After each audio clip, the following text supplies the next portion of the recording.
for them, and he doesn't. I suppose clients could have an objection if he says even the slightest wrong thing, and it could put the agency at risk or something like that. This is why I've always worked corporate, because there's corporate risk fit too. Bad people, because questionable people. I'm hearing an echo. Where am I That's hearing you. an echo? I only hear an echo coming from you, Jan. Interesting. Okay. Do you still hear it now? Nope. You hear the echo now? Nope. Okay. I still hear How is he going to drop like 2 days after they make Watson their starting quarterback? Because that's just pure gold. I mean, what's there to talk about? He's a great quarterback. Yeah. It's fantastic. All right. So here's what I need to happen now is that I need to go on to studio. YouTube. Hold on 1 second.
Over. So I've been nursing I guess you can call it a surgically repaired foot for like the past 2 months now. Yeah, how's that going? It sucks. Yeah. And oh man, it's terrible. And here's the thing. I can't imagine, like, the weirdest thing is trusting this foot again, because it I'm sure you guys are smarter than me. It happens in such a progression as far as your recovery rather than steps. And I'm sitting here thinking, like, I'm going to wake up one day and I'm going to feel like 80% better. And I'm going to wake up another day and I'm going to feel 90% better. I'm going to wake up another day and I'm going to be hop, skipping, and jumping. Where, like, you really can't feel the progression as much as, like, watching the grass grow or the paint dry. But every now and again you test it and you see, like, oh, that's not that bad, or oh shit, like, that really hurts.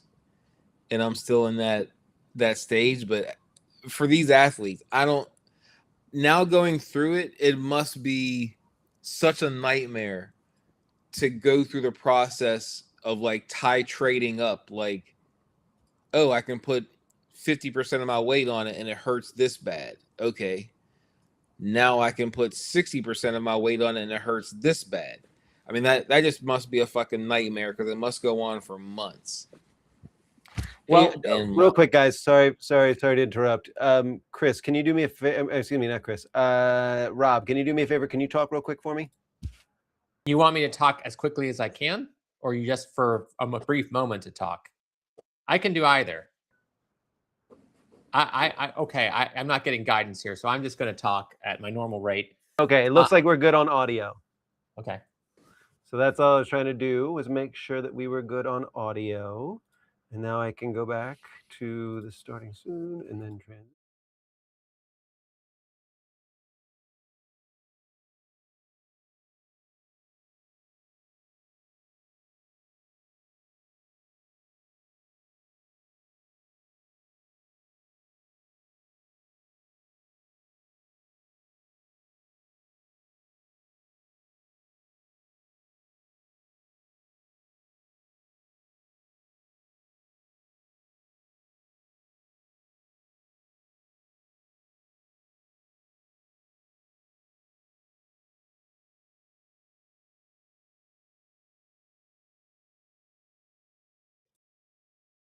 Kiwanis for imperfections is exactly it. Awesome. Hey guys, welcome to AFC Northerners. We are back. It is just following week 2 of preseason. We have everybody here tonight except for DGBG. He unfortunately could not join us, which heartbreaker, but we're excited to, discuss Ravens, Browns, Bengals, Steelers football. Like, it's been quite an interesting week. Lots of things. Since DGBG is not here, then what I was thinking about doing was basically talking about the points that he gave me, because we talked briefly while I talked briefly with DGBG, our Browns guy, today, and he said, and I quote, "I am fine with Deshaun Watson starting as QB number 1." He said that Shedeur Sanders didn't look ready, and that he thinks that Watson's the right call at this point in time. Mm-hmm. And so I wanted to get reactions from you guys on that. Well, go ahead, Chris. I mean, wait, Chris, I want to go with you because your head went crazy when I said that. There's so much there. There's so much there. I mean, let's start with the sound bites over the past few days from Watson about getting booed and it just really hurting his feelings. That's the type of shit you just can't say after you accept a $250 million check. Like you can't then go back and say this hurts my feelings after that kind of expectation from a team. So we'll start there. Second, I mean, was the play phenomenal for the level of play that was on the field at the time? Absolutely not. Absolutely not. Was horrible Shedeur play. Sanders? I would say flat out horrible play. Let's just call it that. Like, I wish DGB were here because I want him to, like, I want him to stand up for his opinions. Was Watson head and shoulders above Sanders? I didn't watch the film very closely, so I can't say one way or another. But I watched the game. I watched everybody's game 3 times. It condensed. Mm-hmm. You watched everybody's game 3 times condensed? I watched the Bengals game, I watched the Steelers game, I watched the Ravens game, I watched the Browns game. I watched the condensed version, so they were 34 minutes each, basically. I watched them 3 times, went through the notes because I was trying to calm baby. I have a brand new baby, 3-week old. I remember that. And so, you're like, okay, we're gonna watch the best way. Things. Best yeah. way. I found out that my baby, that he likes football and he likes house music, so that's cool. Oh, great. Yeah, good taste. So look, I mean, was the level of play commensurate with a veteran leader? Absolutely not. So I mean, do you give a guy a chance? What was Shedeur bad? I don't think so. I think he made some plays there. I think they're going to be a running team as they have been for the past decade and a half or 2 decades now. I mean, I think that they're with the exception of Baker. What was the receiver's name? Josh. Can't think of his last name right now. But the Browns don't win games by throwing the ball. They win games by running the ball and then playing solid defense. It's going to be the same this year. Surprise, surprise. Yeah, I tend to agree. But I think that, like, the thing that stuck out most to me in that was really just, I thought that there was a better cadence coming from Shedeur. And I'm not even a Shedeur fan, but he's kind of making me more of a fan just by his personality. Like, he really is kind of being a really, genuinely cool individual about most of this. I really saw more out of Shedeur, but DGBG's probably going to pick that apart. But I saw more of Shedeur than I did Watson. I thought Watson made some really, like, there were a couple of darts, but nothing that I saw that made me go, yeah, right, this is the guy. This is your guy. So I think that it's all about money. I think it's all about money. So 2 things. I mean, just to, like, kind of put a bow on my thought. Sorry if you're about to jump in there, Rob, but one is, there's 11 other guys on offense, and they have a say, believe it or not, as far as who that leader is that's under center for them. So, that locker room must feel like Watson is the best chance at winning for that club. We'll see how that goes. But funny, not funny, kind of interesting. This whole Dylan Gabriel thing, I mean, for to have once been the starter to now not be talked about in the conversation of the starter, I mean, that's a hell of a roller coaster, man. Like, I feel bad for the way his career has trajected there in Cleveland. I mean, those are the kind of things that the guys in college talk about right before the draft, when it's like, who don't you want to go to? Well, I saw this happen to Dylan Gabriel. I don't think I want to go see that up close. Yeah, I mean, I wouldn't want to either. For me, it was just, I mean, first of all, they were playing against, let's talk their Browns preseason week 2 game from my perspective. Like, they're playing the Bills, right? So they're up against like a really good team, even with their second stringers. Yeah, I mean, their second stringer quarterback is still named Allen. Wow, that's great. Yeah, so fun times, everybody. But for me, it was really about like, I was actually really trying to find out more about what their identity on defense is now that they've got a new DC. I will say that like Todd Monken, it was really truly, I saw a Todd Monken offense. The one touchdown that was in the end zone to the tight end that nobody saw. It's a classic Todd Monken. The way the run game was structured, classic Todd Monken. I wasn't super impressed with their run, but their offense could be humming. I just don't know that. I don't know if Monken knows how to use weapons in the NFL like he did in college. Like, I really think that's the question I still have from, whenever he was with the Ravens, because he was with the Ravens for 2 years until last year. And so, I just didn't see a lot of Deshaun Watson that made me go, yeah, that's the guy. That's the guy.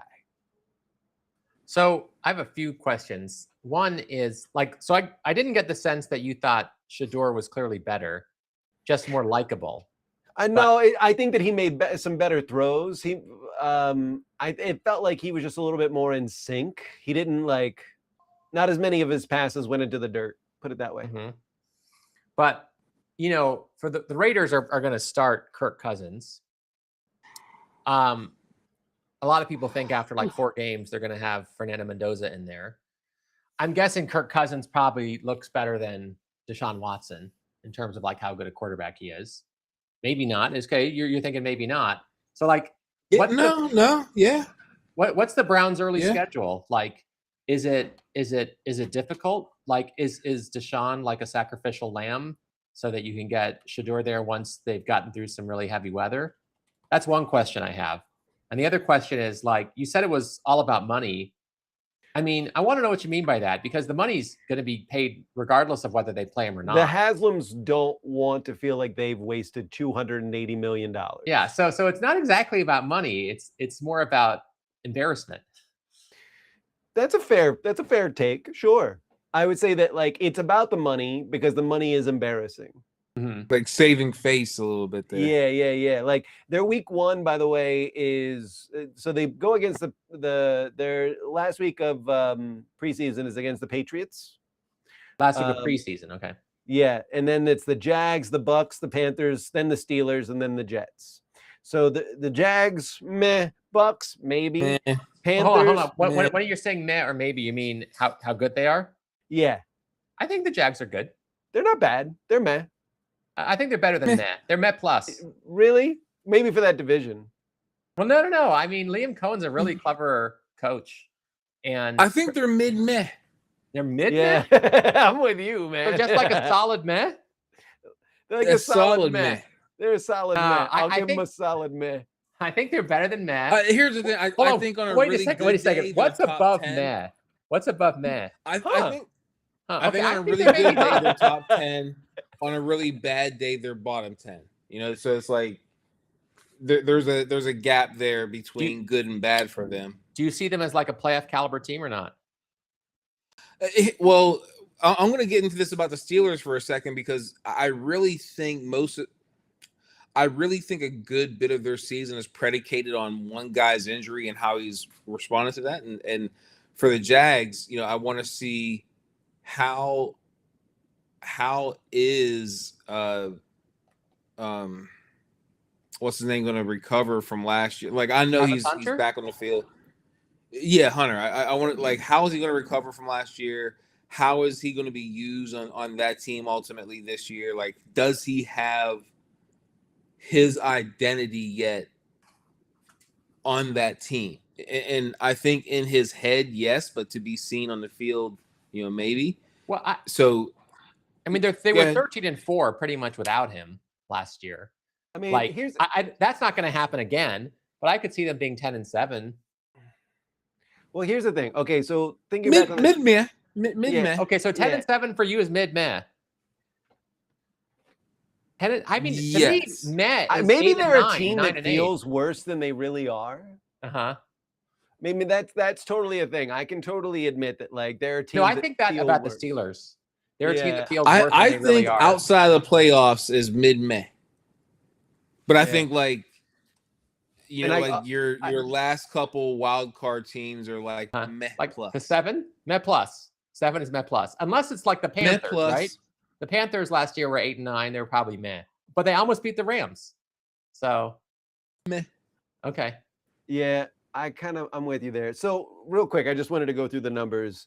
Shedeur Sanders, 9 for 11 passing for 75 yards, 1 touchdown, 1 interception.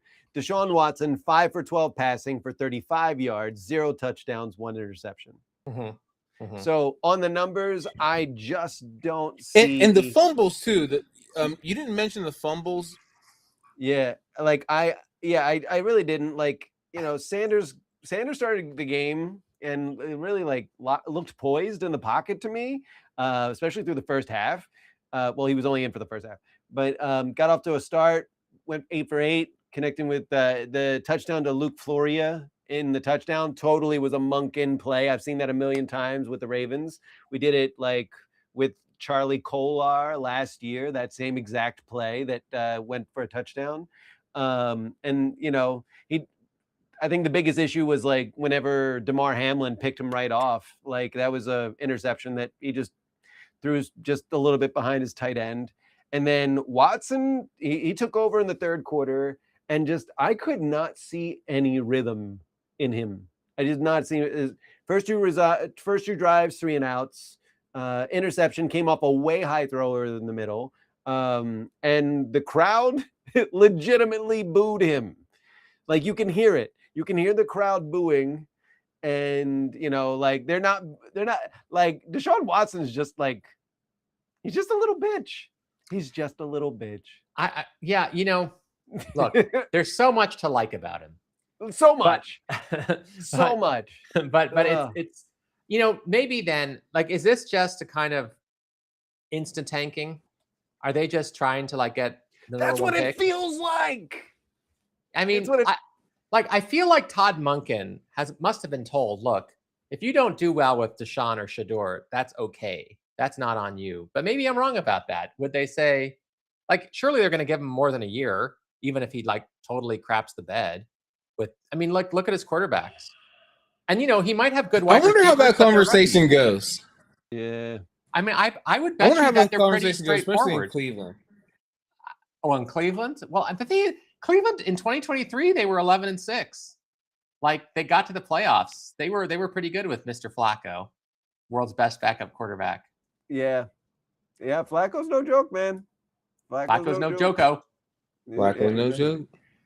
It was funny whenever Njoku loved Flacco. I love seeing that when he was with the Browns. Like, you could just see Njoku going, "You're my dude."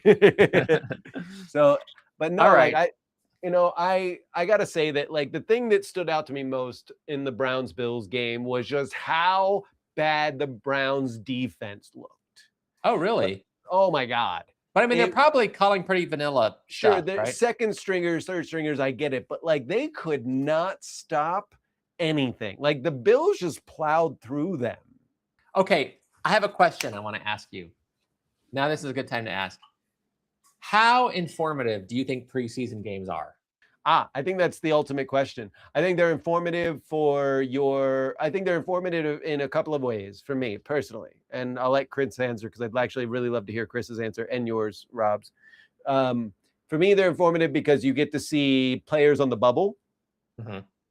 They're informative because you kind of get the idea on scheme, right? Like, what's the scheme gonna similarly look like? Where they kind of, you're not gonna see like you'll see some plays that might work in like regular season, and you might see them trying some of them out, but if they are, it's some hybrid bastardization of what they are going to become. But even from that, you can kind of understand, are they going with like 2 tight end scheme, 3 tight end scheme, 3 wide receivers? How are they, what are they putting out there most, as far as like, their the play calls. And you also get to see, who's the, like, really, you get to see how they're thinking about managing the time, the clock, and coaching stuff, right? You can kind of get a feel for, how the offense and defense is communicating. Like you can kind of see that, like they've been through all of training camp, so they should really be like honing in, especially after the first and second preseason game, should be honing into their communication. So I really look to see, is the defense talking to each other? How is the offense talking to each other? How is the quarterback communicating? And is he communicating that he's changing the plays? How is he reading coverages? Things like that, because the coaches have trained them that if they see a thing that they need to do this, right? And do this instead. And so that's kind of what I look at from it. Other than that, like all of that can change in a moment. And once you get playing into your scene, you may find out what your team really is, and the whole identity could change. So, that's my answer. Chris, what do you feel? When I look at preseason games, first, mentally, I make the distinction between the team level and a player level. And in my mind, the team level value is extremely low in a preseason game. I mean, if you win all 3 preseason games, I don't feel like that has any impact on your season. Cleveland Browns or Detroit Lions. Like, I don't feel like the Detroit Lions are now going to go win. And I'm not talking about this season. I mean, in the past, when the Lions would like win out all 4 games of the preseason just to go get shellacked for the next, 7 to 10 weeks straight before eking out a win later on in the season. So I don't think the preseason has much value from a team level or perspective. Where I do see that value is at the individual level. And what I think about is what is that level of talent from one player to the next. So as an example, like, God forbid if someone does have to go with their second or third string quarterback, having now seen him in the preseason, I kind of have an idea of what to expect, albeit, very, very different once the speed of the game gets turned up to NFL regular season. So when I'm watching the preseason games, I'm looking at guys. I'm looking at positions. I'm looking at guys that I know that are on the bubble, guys that I think are retiring, or guys that are rookies that are trying to work their way onto the team. So, as an example, for this preseason, I've been watching left tackle Broderick Jones, very, very closely. After having his neck surgery last year, I wanted to see exactly how he was going to perform. And I'm going to talk a lot more about that as we get more and more into the Steelers' performance over the past couple preseason games. But from a preseason perspective, means absolutely nothing to me personally. From a team perspective, I'm looking at the position battles, who's moving up, who's moving down, who can actually play, who's someone that you just kind of want to get on the field for whatever reason. Like Hollywood Brown, like that's someone that like you could tell in a preseason you want to get this guy on the field somewhere, somehow. How, we'll figure that out later, but we Is can tell Hollywood we Brown want with to the get this guy. Eagles now? I think you're right. I think he's with the Eagles. I think we played him in the preseason But like game. early, so I'm saying early on in his career with Baltimore, I'm watching the Baltimore preseason games. Like, yo, they got to get this dude on the field. Like, they got to get this ball. They got to get this dude the ball somehow in the regular season. Yeah, I'm with that. What about you, Rob? First of all, Hollywood Brown is an Eagle. So good on you, Jan. Yeah, like I did look into this a bit in the sense that I'm sure people have looked into this for years, but I just did want to know because the Bengals always do poorly in the preseason record-wise. And part of that I just figured was starting slow because they always start slow under Zach Taylor anyway. But no, there's just no correlation whatsoever between your record in the preseason and your record in the regular season. That said, when I was watching and reading about the Bengals games, I would sort of look at some players and I would think, okay, like that guy looks surprisingly good. Like Landon Robinson, 7th round pick. He was sort of just doing really well. And, to some extent, you can't tell for sure if the guy's doing well because the person he's up against is like doing a scheme that is not complicated or anything. But some players seem to distinguish themselves in preseason and other players do badly. And what I'm trying to figure out is like, I think at the extremes, it might be informative. If some player seems to do extremely poorly, like keeps on getting beat, like if they're an O-lineman or something, or keeps on dropping the ball if they're a wide receiver, I think that probably is informative, regardless of the scheme. So maybe it's the sort of thing where kind of like your athletic traits or your technique, your technical skills, like, well, to the extent you rise or fall to or below the occasion, it sort of might tell you something about how this player is doing right now and maybe what the potential is. But I like what Chris said about like, it doesn't actually tell you that much about the team. It tells you more about individuals. But even about individuals, like in the first preseason game, for reasons that are kind of mysterious, Zach Taylor decided to play our starters for a couple series, and they didn't really look good. I mean, Dexter Lawrence didn't look good, but like in the Bears joint practice, he was dominant. And in the Bengals training camp, he's been dominant. And, Burrow was 5 for 6, but the under center stuff wasn't looking great. But then again, they're not going to spam under center in the regular season. They're going to like incorporate it into the shotgun stuff as well.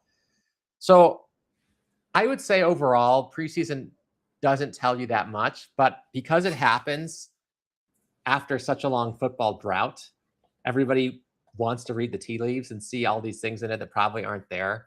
So, like, especially if like a first stringer gets beaten by a second stringer or something like that, you're like, oh no. But there's a guy on the Athletics Bengals comment section named Nate S, who really is a scout. I guess we know that now because he was on Paul Dehner Jr.'s Growler podcast, which is affiliated with the Athletic. And he was saying that, he used to be a former player and now he's a scout. And he was saying that it's the joint practices that are much more important than the preseason games. The preseason games are mainly for money because a lot of season ticket holders, they'll get that game or whatever. And, it's a way to sort of like please fans. But the joint practices, you get way more reps and you try more complicated stuff and and the people who you're going up against try a lot harder than they do in the preseason games. Apparently, he said that when he was a player, they would call them walkthrough games. That's what they call the preseason games, like as a like a walkthrough practice. So like, yeah, I think that's only on a few rare occasions can you tell much from preseason, and like Chris was saying, it's only for a few individuals. Ones who do like extraordinarily well or poorly. So that's my overall take. Got you. Yeah, I'm with you there. So with all that being said, I still don't think Deshaun Watson should be the quarterback, and I think the Browns defense doesn't know what the fuck they're doing. And I'm really curious to see how Todd Monken tries to right that ship. Did you guys watch? Did either one of you watch the Browns game? No, I stay away from those. Yeah, no, I'm sure. Yeah. So let's talk about I caught Bengals. the highlights of it. I caught the highlights of that one and the Ravens, I think. Yeah. I mean, highlights if you want to call them highlights. But yeah, no, it's to me. I just don't think the Browns have an identity yet. I haven't seen an identity from them. I know that DGBG is thinks the Browns are going to be pretty competitive this year, like 6 wins or 8 wins. I don't know. The more I think about it, the more I hear about it, I'm thinking 3. I think they're really bad this year. And I think they're going to have a really bad quarterback. Their rookies, the rookie wide receivers might be good, but it's hard, given that quarterback situation. And if the defense is probably not going to be terrible, right? I imagine it'll be above average, but I don't know. I just don't see much in the offense at all. I mean, what's his face? Jared Verse? Is that who they got? Jared Verse for Miles? Yeah, they got Jared Verse. I mean, he's a real dude. We didn't even see Jared Verse, I don't think he played. Yeah. But like I said, for me, it was more kind of like watching what the people, what the quarterback battle is going to look like. So Watson's missed 2 of the past 3 seasons. He had the suspension season. He's played 19 games since played 19 games. Yeah, totally. He's 9-10. Right. Yeah. So, look, we could beat a dead horse all we want, but I mean, for you to have played 19 games over the past 3 seasons, I mean, you've played 1 out of the past 3 seasons, and you're the best option the Browns have. It's guys, come on, man. You knew the season was starting this month, guys. Yeah, I don't know why if they actually do want to win, I don't know why they just don't sit him. I mean, the money's. I mean, don't cut him because you're gonna have all that dead cap or whatever. I guess sitting him is sort of like cutting him, in that there's a bunch of money that's not being used. But I mean, yeah. Here's the thing in Cleveland, and you have to be very careful in this one city, similar to a couple other cities, but nowhere near as bad as most is. In Cleveland, this kind of distraction can take over that team. This distraction can take over their season. And here we are in the preseason, and you've kind of fucked the dog already. This is where you are PR-wise in August. This is where you are PR-wise in August. Yeah. Mm-hmm. Well, it's really hot. You don't make good decisions. Obviously, that dog was coming on to you. But the Bengals obviously not the good decisions in August, but so I mean, go ahead. One, to not have drafted someone to be ready to go or trade for someone, or 2, to even realistically think that someone who's played so little football over the past 4 years is mentally, physically, emotionally the best option. This is all adding up to a recipe for disaster to me. Yeah, I do think so. I agree. Yeah, but maybe he'll surprise us. I sure hope not, just for the sake of justice. but yeah, we'll see. I think that just I think the Browns at most will win 5 games. At most, I think they win 5 games. They won 5 last year. Yeah, I think that they'll still win 5. I mean, Wait, hold on. You think at most they'll win 5, or they'll probably win 5? Or both? At most. At most. What do you think they'll probably win? I think that they'll probably win 3 or 4. But I think that them versus the Jets just got really interesting. Yeah, I think the Jets are underrated. I'm kind of with you. I'm no lie. I think the Jets are kind of overrated, but I don't want to get into another team. I want to get into the Bengals because we spent so much time now on the Browns because DGBG's here. I feel like we've done a good job on the Browns. We can sort of skip along a bit with the Bengals because I only watched the first preseason game. I was a little disappointed with how the starters did, but then, they're not trying.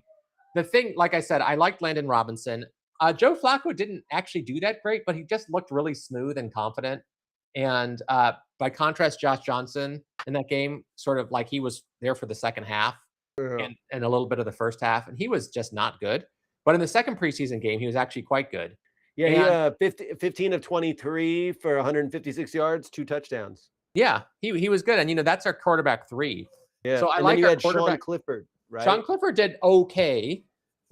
Not terrible. 67% of his passes, 126 yards, 1 touchdown, and I think 1 interception. Are you just remembering that? Mm-hmm. Wow. You really take preseason more seriously than I do. I take all of football seriously. I don't know what anybody wants. Well, okay. Landon Robinson, like I said, looked good. All throughout practice, all throughout training camp, the wide receivers have been surprisingly good. There's just a lot of depth in our wide receiver room. Colby Young. Dante Myers, I think is his name. Yeah, Dante Myers, 5 catches, I think 42 yards. You tell me. Yeah, no, I think it was like Colby Mitchell Young Tinsley. I think Colby Young had 3 catches. 3 for 8. I think he was 3 for 48. I think it was 3 catches for 48. Yeah, but he was like, he was. And then of course, go ahead. Sorry. Well, I mean, everybody's, and then I don't think Yoshivas was there, right? I don't think he played that day. I don't think he played. So like, and I think Tinsley's been okay in camp. I don't think he was used that much in the game, but like we have like, you know, in my opinion, the best 1-2 punch among any team. The only team that can challenge is Dallas, and I think we're better than Dallas. But I'd also say your defense had a shutout for the entire second half of the second preseason game. Yeah, I mean it was you guys. I mean, you guys won that handily, 27-9. They scored 3 field goals in the first half, and then they got nothing else out of you. So we have real depth in the defensive line. Our edge room is fine. Shamar got injured, but he's going to be back maybe a week or 2 after the season starts, or maybe even by the time the season starts. Cassius Howell's been looking great in camp. I think he looked good in the first game. Gosh, I can't remember his name. Miles Murphy. He did well in the second game. He got a sack. I think Landon Robinson got 1.5 sacks. So like, you know, our defense is looking okay. You said there were trouble from the secondary in terms of tackling. What was interesting? Who did you have in mind? The linebackers, the safeties, the quarterbacks? For me, it was the safeties. Like there was a lot of times where I saw like that tackles just weren't. It was more in the first half than in the second half that I saw. Like, but in the second half there were a couple of tackles that I was like, what are we doing there? I totally agree. Landon Robinson, great. Liam Anderson in your run defense, you know, looks great. I don't even know who Liam Anderson is. Who's Liam Anderson? He's a linebacker. Oh, okay. So he's not. He's like he wasn't on the team last year. No, I don't think so. Because we had like Joe Giles Harris, Shaka Hayward, you know, Demetrius Young, Orrin Burke, Bear Carter. Yeah, I don't remember Liam. I was really just like, I really got to say that your defense on third down was really stingy. It was really stingy, and so that was fun to see. You know, to see like kind of how they're scheming in that way. Yeah, they were good on turnovers in the first game. Yeah, did they do that in the second game too? As far as creating turnovers, or just lucking into interceptions or whatever. I don't know if I recall an interception happening during the game.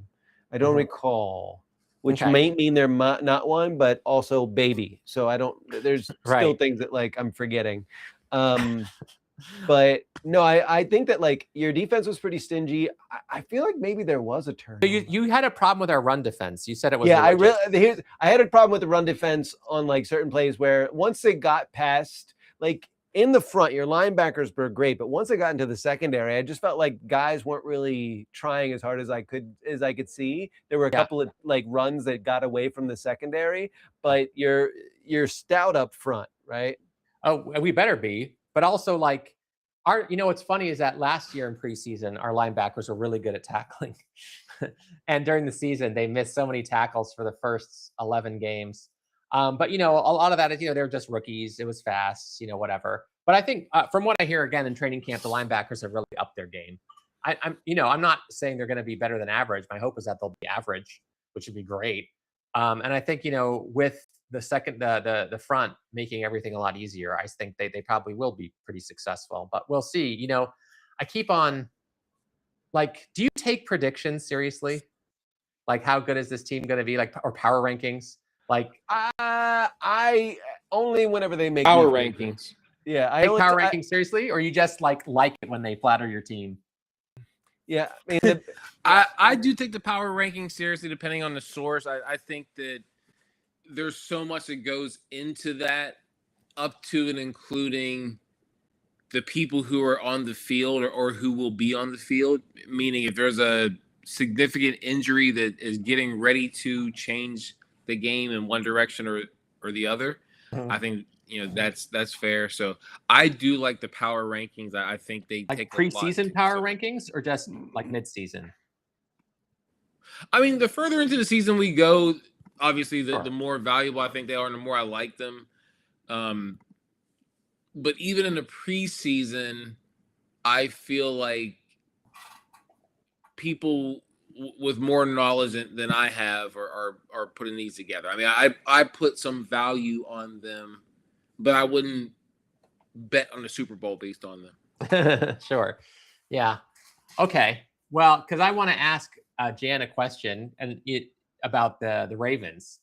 I Sure. don't understand why everybody thinks the Ravens are going to be so good. I feel like your team's worse this year than last year, and last year your team was actually better than their record. I don't know that I would indicates. agree. What makes you think that they're worse? Well, okay, they lost a lot of players in free agency, right? Most notably Linderbaum. They lost Tyler Linderbaum, who like good starting center, but not the end of the world. Well, but he had a good relationship with Lamar, right? Yeah. Like, and I don't know to what extent he was involved. I just checked, by the way, and looked, and the Bengals did not get any interceptions or turnovers in the game against the Bears.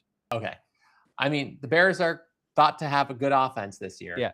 So anyway, like I would say that we lost Linderbaum, we lost And- Kolar, we lost Likely, Yeah. we lost Patrick Ricard, we lost Falele, thank God, and we lost Jordan Stout. But I mean, like, and we lost Madubuike, Keaton Mitchell went to the Chargers. and you got Trey So I would Hendrickson. say that like what we lost were good players, but they were good hardball players.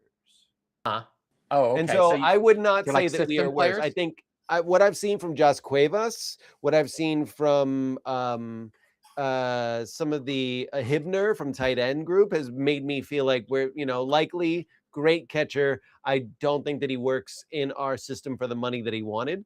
I don't think we need the fullback if we're not going with the Harbaugh style of offense. Declan Doyle's got a very different offense. So, like, while I love Pat Ricard, and I will always have a soft spot in my heart for Pat Ricard as a Raven, I don't think we needed him. Tyler Linderbaum, that sucks. Like that guy. Wish we could have kept him. Just didn't work out.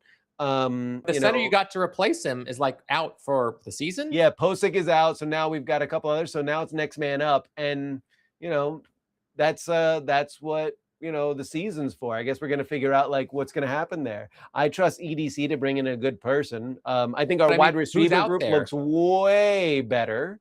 Hold on, is that because you got this like wide receiver rookie who everybody's raving about? Oh, Jacoby Lane and also Elijah Surratt. I'm a little bit more interested in Elijah Surratt because I've seen a little less with him. Jacoby Lane just seems to have amazing hands. He just seems to be able to catch anything if it's remotely in his direction. Who did they compare him to? Mike, the guy on the Buccaneers, Mike Evans. Oh, Mike Evans. His that makes sense. Mike Evans, I can kind of see that similarity. Mike Evans has got a little bit of an edgier style in the way that he stunts, but I can see some of those. That's interesting. But your best wide receiver is still Flowers. Zay Flowers is currently the number one receiver. Yes. Okay, I don't think he's as good as T, but like whatever. Bateman. T. Higgins? That's right. No way. Okay. No. Okay, T. Higgins would be a wide receiver one on lots of teams. T. Higgins is great in a straight line, but Flowers is shifty.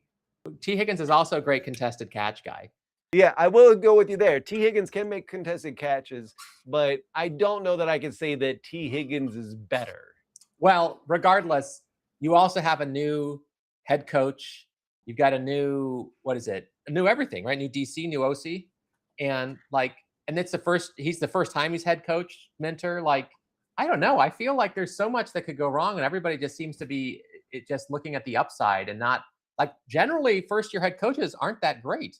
Yeah, no, I mean, I don't have a lot of, I very much doubt we're going to the Super Bowl. I hope we go to the playoffs. We're going to see like what this team is made of. You have the second best odds to go to the Super Bowl. Yeah, I don't believe in the odds. Like whenever you're asking about predictions, like in that regard, like I think all of that is, fodder for fools to lose their money. So do you think you guys are a top 10 team, top 5 team? I think that we're probably we're probably in the top 10, maybe at the very bottom of top 10. Maybe like I still think that like if you're looking at like proven power to me. Like that's what I kind of think about is who's got the power to, prove that they can come back. I think the Bengals are ahead of us. They're probably like number 7 not in the on the odds, top 10. though. Yeah, but you don't take the odds seriously. And the odds are like market, like betting clearing. Yeah, I don't bet. Yeah. Oh, there's okay. too many You're variables, and I'm not good with that. I lose money. Your gain, your retention. You probably shouldn't bet. Okay, well, I think the Steelers are like sneaky good. I think that defense is like really good. Yeah. And I'm the jury's out on Aller, but I don't know what to make of. I mean, McCarthy, I think, is a pretty good offensive coach. So like, I'm curious what he's going to get out of you guys, and I'm really curious what he can get out of McCarthy, or we can get out of Rodgers. Like, I don't know if there's any juice left in that, but what do you think, Chris? Yeah, let's move over to Steelers. I think it's a good decision to have rested Aaron as much as we have this preseason. I don't think we're going to get out or get anything out of or learn anything from watching Aaron play in the preseason this year. So, it'll be interesting to see him play at game speed for the first time in a couple weeks here as we open the season. I think the battle for that third quarterback is really part of the story of our preseason so far. I think watching Aller go out there and compete as a rookie for that third spot has been really interesting. And for me personally, like I just like the type of player he is. I like the style he plays more so than Will Howard, although Will Howard has been fantastic. I just like that big tree of a quarterback. It kind of reminds me of a guy that I had really good luck with a few years back. And wait, who reminds you of who? Aller. He reminds me of Andrew Luck. He reminds you of luck Andrew. With it. Okay. No, I think it's maybe Big Ben Roethlisberger. Yeah, I see. Here's my thing with the what I saw out of the Steelers quarterbacks from the last game is that Will Howard, in the first half, I think he completed 10 of 15 passes for 75 yards, but he also took like a really costly 11-yard sack on a third down, and then he threw an interception to the Jet safety. He's the odd man out right now. I mean, he's sitting and like they were right about to go into the red zone, and he throws an interception right at like the 8-yard line. And that's just like, woo. And then Drew Aller, I mean, rookie QB, took over a second half.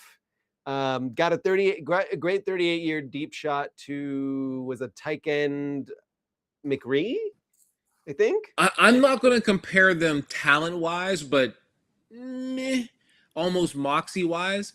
And then you guys missed a 44-year-old field goal right after that, too. Yeah. Well, let me get back to that. I remember watching Jackson Dart step onto the field for the Giants as a rookie and thinking, like, I don't know how good this kid's going to be, but his confidence is through the roof. And Aller's not an arrogant player, but he is, I think, very confident. And I think the way he's been playing and I think the way the game has slowed down for him over the past couple of weeks is really making that confidence crescendo right at the right time. I think that if Drew Aller has another good game in this third game, he is our number 3. You would call another good game. When was his first good game?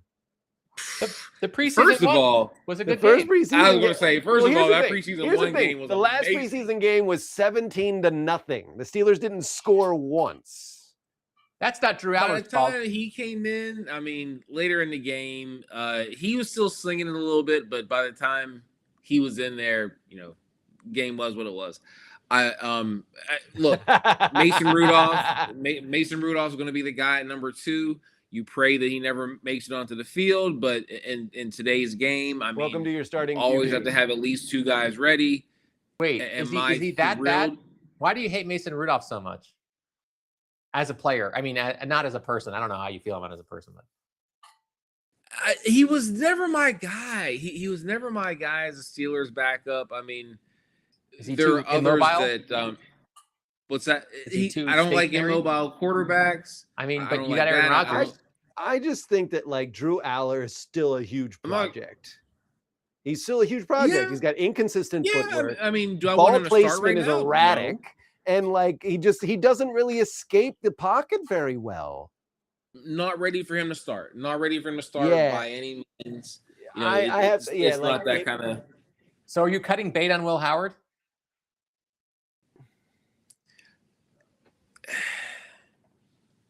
Bad roll of the dice. Bad roll of the dice. I mean, to have lost all that time last season, now having to compete with Drew Aller, and really competing for a third spot because Mason Rudolph has now entrenched himself so much in number 2. I don't know, man. Like I don't know if I'm loving Will Howard right now. Does Mason Rudolph, like you guys, the Ravens have Snoop, right, as a really great backup who can emulate Carr. Does Mason like emulate Aaron Rodgers or something? Like, I think he emulates Big Ben more than. I was just gonna say I really think it's the comfortability of saying like this guy's been here in the system before. He's been in the building. You know, this is the lowest hanging fruit, so to speak. Hold on. He's been in the building. Has he been in the system? Like he was in the Tomlin system. Yeah. Okay. Yeah. But McCarthy. Yeah. Has he worked with McCarthy, or does McCarthy run something similar? Like, I think that McCarthy's game is a bit more demanding from a mobility standpoint, but you know, let's see what that means for Aaron. Again, we have a 43-year-old man out there running around trying to sling a football. Yeah, but he also did some surprising things last year too. Like you got to hand it to him. The guy can still move in a funny way. Like not a funny way, but he can still move. Like he actually had some runs against us that like we were like, stop this guy. I was so mad. So mad so many times. So many times. So real quick, because we talked about this a second ago, and I want to answer Rob's question. Jen, you know, love it or hate it, I feel like pretty soon Jackson's going to start losing a step from season to season, and I'm not sure if we're already there yet. I wonder. So I mean, he was injured last season, so we'll see what he looks like this season to see. We'll be able to compare, like, because his 2018, 2019 season's amazing. His 2022 season, very, very not bad. 2023 season, really good. 2024 might have been the best regular season by any quarterback of all time. Yeah, for real. I would say that I'm curious to see what he looks like because he was pretty banged up last year for a lot of it. So we'll see. He says he feels 1,000%, but I don't know. But he was running away from guys 6 seasons ago, and I don't know how long you can do that. So, yeah. But also remember wasn't last year whenever like he like did that crazy play against the Bengals where like he was basically tackled, he escaped, still throw it into the end zone to Likely. Yeah, that was awful. Yeah, and it was the best thing I've ever seen. Yeah. No disrespect. The Bengals played a special brand of defense last year. Hold on, it might have been 2 years ago. You might be thinking of the one where he stiff-armed Sam Hubbard. I am. I think that was 2 years ago. Yeah. And that was like an amazing game. Yeah. That was like the 35-34 game where you guys won. Yeah. That's what I'm thinking about. Yeah, I get like I am just like everyone. I start each season out with kind of like a flat line of like I think everybody's the worst. So I'm curious to see who's going to come out and prove me wrong because it's very easy as a Ravens fan to buy into the hype, the media, the confirmation bias of it all. And so I am truly a Ravens fan and being skeptical of like, you know, what things are actually looking like. So, you know, is he going to have lost a step or not? No clue. We're going to have to wait to see. Really curious to see how he goes. If he has an all-star year and like just like takes this team further than we're expecting, then I guess we'll know. But I don't know. It's a brand new team. Well, he got to be a really good passer now. He's an amazing passer. So like he was always a good passer. It's not that he like that's the other thing. He's always been a really good passer. I think he's succeeded well under like Greg Roman because it played to his strength of running. I think he then got better under Todd Monken because it played to his strength of like scheming and throwing. I just mean that like once the wheels fall off and he's not like a running quarterback anymore, he's still going to be good. Yeah. He's just going to be like top 10 good. Yeah. Then he's just going to be like Aaron Rodgers. Which Aaron Rodgers? Not the younger 2022. one first. New Rodgers. New Rodgers. The One Jets thing we Rodgers. haven't talked. One thing we haven't talked much about. Look, I'm way more comfortable, and this guy's has done nothing bad to me. I hope I don't see him in a dark alley. I'm way more comfortable with Rodgers playing quarterback than I am with Warren playing running back. I mean, for us to have an undersized, not overly flashy, not overly talented running, like he's not Bijan Robinson, as an undersized running back who's extremely talented, or like a Jameer Gibbs, yeah, who's not that big but just incredibly talented. He's not that. Is he going to score some touchdowns? Yes. I mean, he pulls a play or two out every other week, but am I thrilled that he's listed as running back one number right now? No. Yeah, because you got you have Warren, and then you've got Dowdle, right? Yeah. And then behind that is Caleb Johnson, who's the rookie, right? Yep. And then yep. I think it's Nichols, Homer, and Heidenreich. But I mean, out of that group, who's going to carry you to the AFC North title game out of those four guys? Me. I mean, I still would say that Warren, Dowdle is shifty, no doubt, but I think that Warren is probably going to be your guy. He's clearly RB1. I think that I don't remember how good Dowdle's hands were, but I remember that Warren was able to catch a little bit better last season. If I think about the stats, I got to go back and look, but I was more impressed with the options that Warren gave the Steelers as opposed to Dowdle. But Dowdle is shifty. We shall see. We shall see. And let me ask you guys this. Fantasy football from your team. Who are you digging right now from your teams? Oh, to pick fantasy football? Yep. Lamar Jackson. Chase Brown. Well, obviously Lamar, yeah. But I mean, would you pick him over Josh? Over Josh Allen? Yeah. He's not generally considered to be as good as Josh Allen in fantasy this year. I mean, whenever I've had Lamar Jackson in my fantasy leagues, I'd have to go back and look at the logs and see what I actually won versus what I didn't. But on my team, I've always found that Lamar Jackson just has a lot of upside, but I would say that Josh Allen is more consistent of a points earner week to week, but he doesn't have big splashes all the time. Whereas Lamar Jackson has bigger splashes and can go do crazy things in a game that just you're like, Jesus, how did I wind up with 1,000 points right now? But yeah, I would say that the person that I'm always putting on my fantasy is probably Derrick Henry. You don't see any sign of decline? Not yet. Not yet. Derrick Henry, last year we had Falele is just horrible as a blocker. And every time I see any play that got blown up that Derrick Henry didn't even get past scrimmage or even a yard or two, it's Falele. Sometimes it was Rosengarten, but Falele was a lot of the problem that I saw out of that. I think if I remember correctly, after the first 3 games where he had 3 fumbles, Henry actually really did really well. Yeah, that was another thing. I think that this is something else that I'm interested to see from this Ravens offense under Declan Doyle is that they keep harping on the details, how much more in tune to the details they are. And they are, it seems like that was a big thing, was ball protection. Maybe they weren't getting the same kind of detailed, coaching on ball protection. Yeah. It was a really interesting thing that I've heard a lot of Ravens players kind of talk about regarding details and where they're talking about details. So we'll see. If he gets the ball punched out again, then we'll know that he's, this is going to be what it is for him.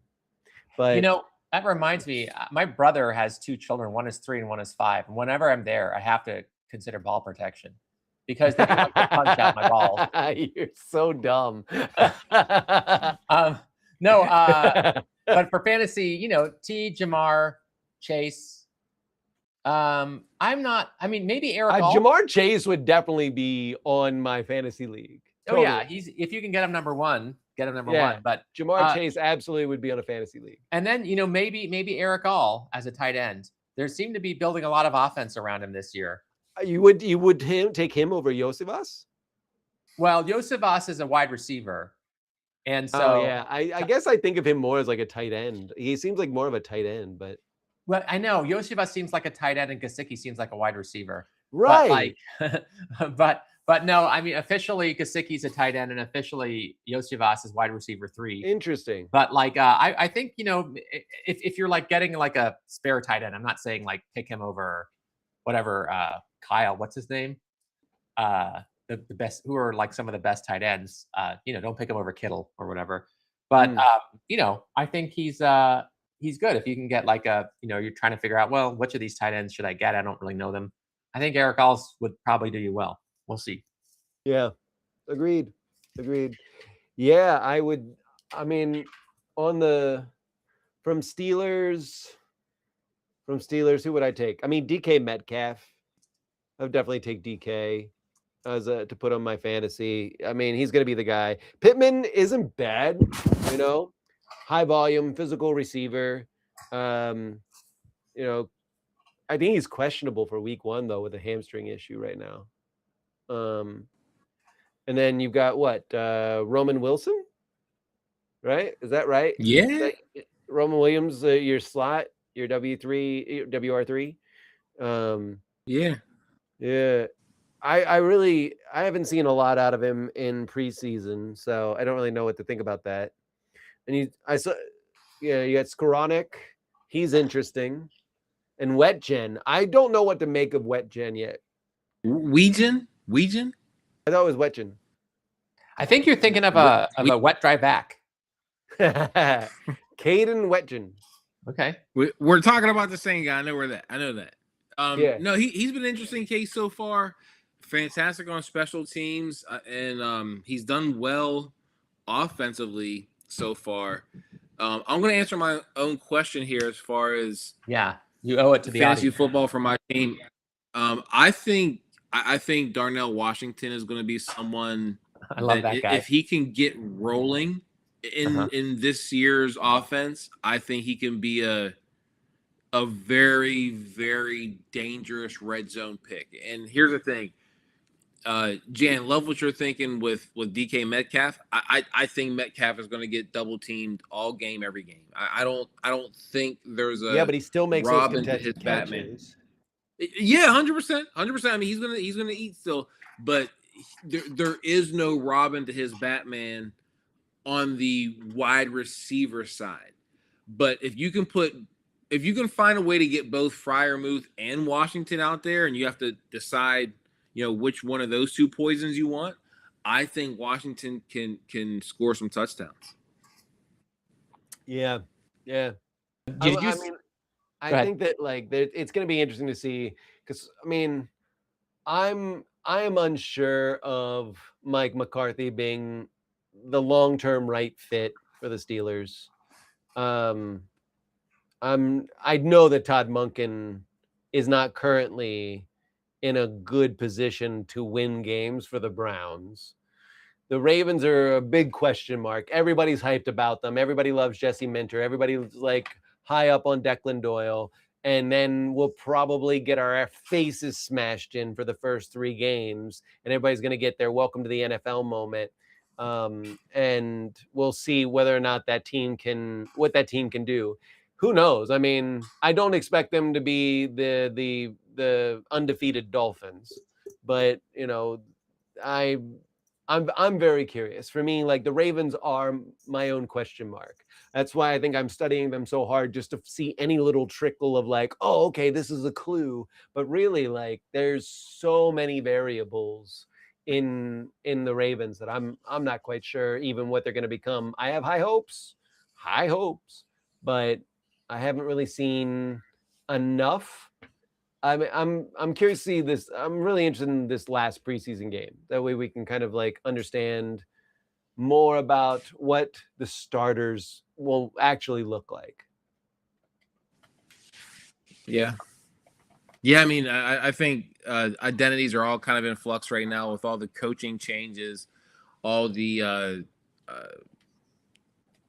long-standing position player changes. There's just a lot of questions right now.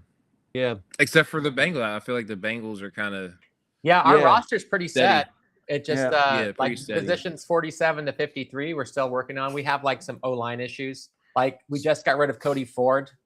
We're calling it the Ford apocalypse because it turns out he's not a good tackle and he's not a good guard. And he was our swing tackle last year, and now he's not on the team anymore. So maybe he'll play well for some other team. But yeah, we feel pretty set. Like Joe said, it's now or never. He did not mean he's quitting if they don't win the Super Bowl. He just meant this is like the best time for the Bengals in a long time. And it's up to the players to finally perform. The front office has done everything it needs to do. Now it's up for the players to like do it. Make it happen. Yeah. Yeah, I agree. So we have one more week of preseason left. The Ravens are playing the Commanders. Steelers are playing the Bills. The Browns are playing the Patriots, and the Bengals are playing the Eagles. That's right. Yeah. Yeah. So everybody's playing on, let's see. I'm looking at the schedule real quick. Thursday? Thursday. The Browns and the Steelers are Thursday, and the Ravens and the Bengals are on Friday. So going into the Bills for your preseason game, August 27th at 7 p.m. Eastern. What are you thinking about, Chris? Let's try. We'll do a real quick lightning round because everybody's got to go, and I can hear a baby crying in the background.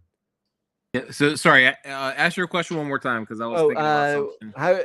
Anything you were looking for going into this Bills Steelers game, this last preseason game? For me, all eyes are on Aller, on how he's going to play. I do want to see how we're going to use the running backs, especially even in the preseason. I mean, I've got a lot more questions and answers about that running game right now. Defensively, it's hard to say because we're so set and settled on the defensive side of the ball. I mean, you haven't seen a lot of those guys, and you probably won't see a lot of those guys just yet. No, I don't think really much of a need to see, Cam Hayward come out there and prove himself at this point in his career. And when I think about our draft picks, really it was more so on the offensive side of the ball as far as guys that we were expecting an immediate contribution from. So for me, as far as what I'm watching, I do think it's going to be that third quarterback battle because I think in real life that's actually a second quarterback battle if shit ever hits a fan. I think Mason Rudolph is someone that you put into the game the day of, and then I think Drew Aller is who you build around the following Monday, if that makes sense. I can say that one more time. So mid-game, tragedy happens. Rodgers is down. Someone has to come in. It's going to be Mason Rudolph for the rest of that game, just to manage us through. But then once you have a moment to get someone settled, get someone organized, and get them in there, I think it'd be Aller who would finish out the rest of the season right now. Oh, wow. Yeah, interesting. Well, we'll see how that goes for you. So what about hopefully not? Bengals? Hopefully not. Hopefully we won't. So for the Bengals, all I'm thinking of, because like I said, the roster's pretty set. All I'm thinking of are like three things. I want to see if Josh Newton does anything good yet. He's not had a good camp. He's not had two good preseason games. He might not make the roster. I want to see if Taj Brooks, our running back 3, if he can do any better than he's done. He's not done great, but he's not done terrible. But I'd like a little bit more confidence in him. And just, finish up who's got the backup O-line spots. But I think pretty much, yeah, I don't have that much to think about for the preseason game. Just hope nobody gets injured. Yeah, that's the thing for me too. For Ravens, I am really interested in seeing like more out of what the wide receiver group looks like. I think I understand the defense. I think I understand what Jesse Minter's going for on defense. It's pretty clear. Like, I think the offense it was really great for us playing the Vikings because we got a chance to see a Brian Flores defense with a lot of different looks. And that was really great for, our offense to kind of go through that process. So I'm really interested in seeing, how we stack up against the Commanders. I feel like the Commanders are not the better team on no regular season. Oh gosh, But no. yeah, no, I don't think that's a far stretch. But I'm curious to see, how any of the starters that do play, how they play, if it looks like they're hungry. I'm focusing really more on the offense going into this preseason because to me that's more of a question mark. I know Jesse Minter's defense, that to me has shown itself pretty well. I'm really curious about Declan Doyle's offense and how that continues to develop. And that's for me the key things. There's a couple of players that are on the bubble I'm interested in, but mostly I'm really curious about like the offensive, performance, especially in play calling and how they scheme around whatever the Commanders give them defensively. All right. Yeah. Awesome. Guys, this was such a great show. It was great to catch up. I've been dying for it. Thank you so much, guys, for tuning in. Make sure you like and subscribe the channel. We'd love to see you do that. Check us out on Patreon. We're also on Patreon. AFCNortherners.com is our website. I think there's some updating we need to do, but it's still working and doing well. And we've got all kinds of cool stuff that we're excited to talk about for this season. Even if it's just regular football, it's all good times. But in the meantime, guys, we're going to sign off as we always do with fuck the Patriots. Patriots. Yeah. All right, guys. Thank you so much. Great to see you. And we'll be hopefully here next week to talk more about the end of preseason and the AFC North. Bye, guys. Bye. Later. Bye. And